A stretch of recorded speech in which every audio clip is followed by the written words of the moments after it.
Hello and welcome to my kitchen. In this video, I'm going to show you how to make plain puri, which is a fried bread that goes really well with any kind of vegetable dish or a dal or any kind of curry. Now, there are definitely some tips and tricks on how to make really good puri, so let me show you how it's done. Let's get cooking. You'll need 2 cups or 300 grams of chapati flour. Here I'm using medium atta, so it's Elephant brand medium atta. A 1/4 cup or 45 grams of coarse semolina.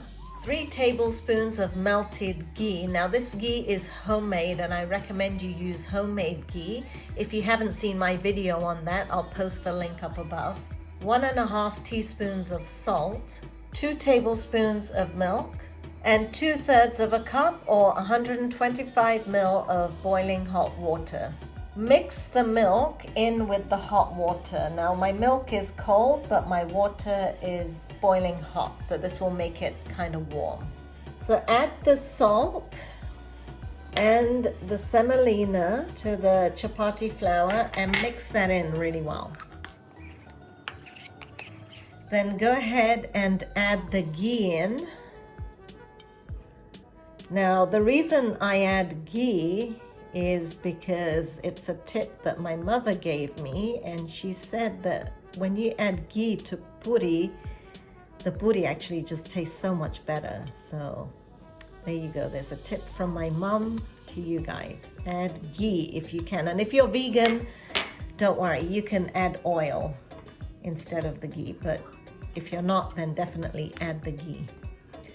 All right, so mix that in. Then we're gonna add the water and the milk mixture. And again, if you're vegan, just go ahead and use water. You don't have to add the milk in.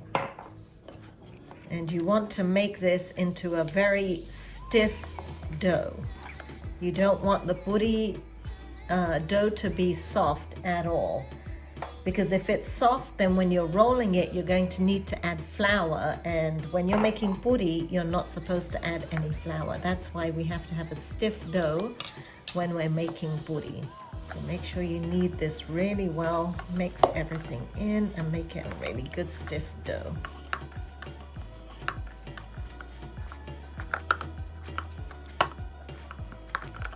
Then go ahead and cover the dough and let it rest for about half an hour or so, at least half an hour.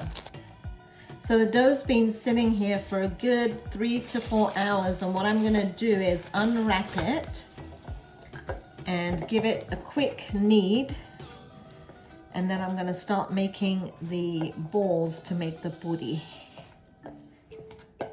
It's nice and stiff.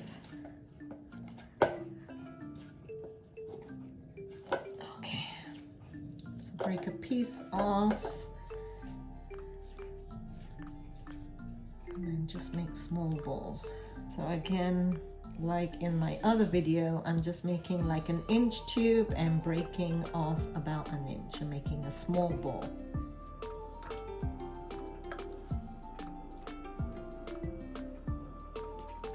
So in total, I have about 22, 23 balls here. And of course, it depends on the size of the balls. You might get 24, 25, but that's approximate. So now let's go and start rolling. Before I start frying, I like to get my tray ready. So I put some newspaper down, and then I'm gonna put some paper towels on top of that.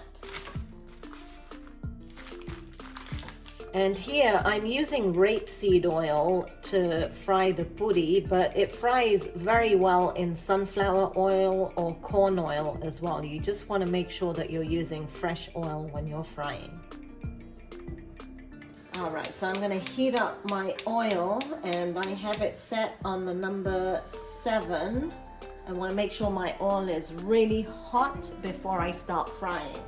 And I've also got my handy dandy slotted spoon ready. Now before you start frying, you want to make sure that you have some of these balls nice and round and flat so you can continue rolling. This is actually the smallest ball I have, so I'm going to leave that one to the end. And you have to make sure your dough is very stiff, because when you roll it, if it's soft, number one, it's going to drink a lot of oil. And number two, you won't be able to roll it like this. You're going to need some flour. And when you're frying, you don't want to keep adding flour because your oil will get all floury. So that's why we have a stiff dough for puri. So just roll it. If you need more instructions on rolling, I have another video on my masala puri, and you can check that out. But basically, we're just rolling up and down strokes and then turning. And I'm going to roll it about 2 to 3 millimeters thick.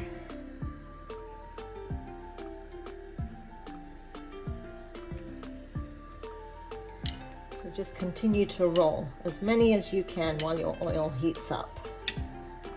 And another tip is I actually always keep my trays handy so that when I'm frying, the backsplash does not get all greasy. So that's another tip. Keep your trays handy. And guys, if you're liking all these tips that I'm giving, don't forget to give me a thumbs up and to subscribe to my channel.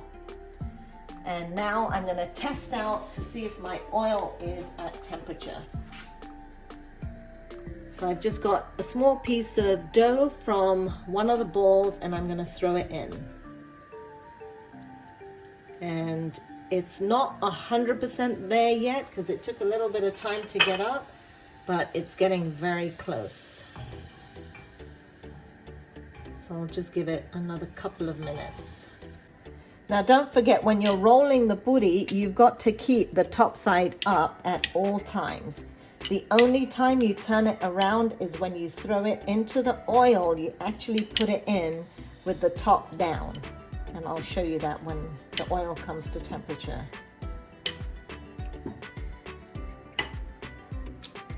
I think my oil is ready now. I'm going to throw in, oh yeah, nice and bubbly and hot. So I'm going to go ahead and get my spoon, take this one out, and my oil is ready. If the oil is not hot enough, your puri they'll be greasy, they won't rise. So the oil has to be really nice and hot. There you go, that came up very quickly, which is really good. Press it down gently, and there you go, look at that. And you only want to turn it one time. If you keep turning it, it's gonna get greasy. Okay, that looks red underneath. So it all cooks up very quickly.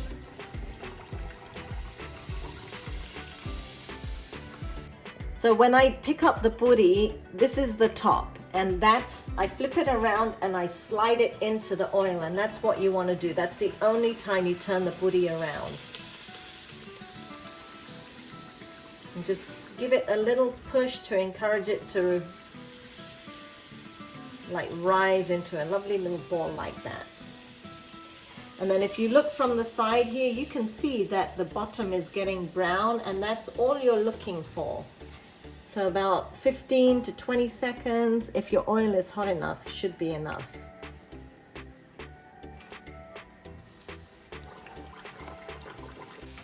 So you might be wondering why we add milk to the puri dough, and the reason for that is it actually helps make the puri softer, and it gives it a whiter complexion, so you can kind of see that it's not all dark brown, it's actually kind of light.